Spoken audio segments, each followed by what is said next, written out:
चढ़ल जवानी में पानी भरल छो हाय रे हाय रे हाय रे हाय। चढ़ल जवानी में पानी भरल छो टूटी लगा के निकल देबोगे। अब की बात योग छौरी पलंबर से सेट करवाई देबोगे। जवानी में नलका लगाई देबोगे पलंबर से सेट करवाई देबोगे। चढ़ल जवानी में पानी भरल छो हाय रे हाय रे हाय रे हाय। चढ़ल जवानी में पानी भरल छो टूटी लगा के निकल देबोगे। अब की बात योग छौरी पलंबर से सेट करवाई देबोगे। जवानी में नलका लगाई देबोगे पलंबर से सेट करवाई देबोगे।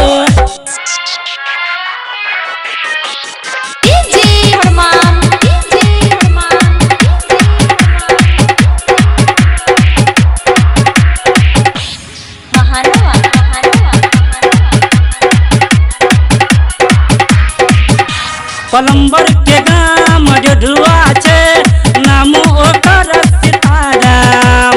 Mobile number 74858503। चढ़ल जवानी के गजबे नशा छो। पलंबर के गाम ढुआ छे नाम ओकर सीताराम। Mobile number 74858503। चढ़ल जवानी के गजबे नशा छो हाय रे हाय रे हाय रे हाय। चढ़ल जवानी के गजबे नशा छो राम के मन वाला चाय दिलही गे। अब की बात योग छौरी पलंबर से सेट करवाई देबोगे। जवानी में नलका लगाई देबोगे पलंबर से सेट करवाई देबोगे।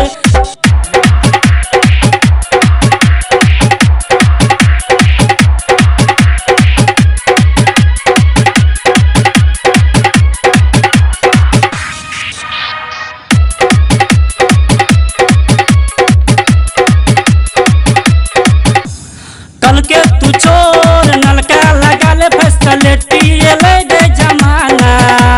झरना जका पानी गिरतो माजा तुली है भरपूर गे।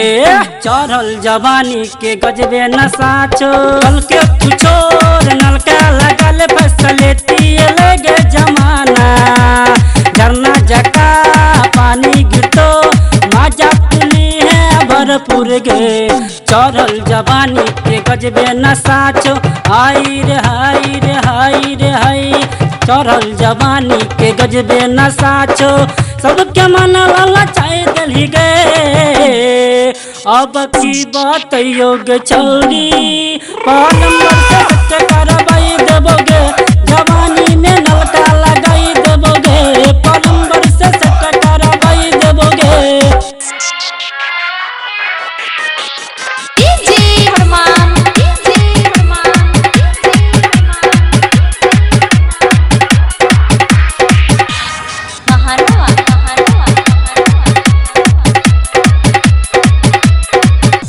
पलंबर वाला सीताराम तो नट जगन गए कसत।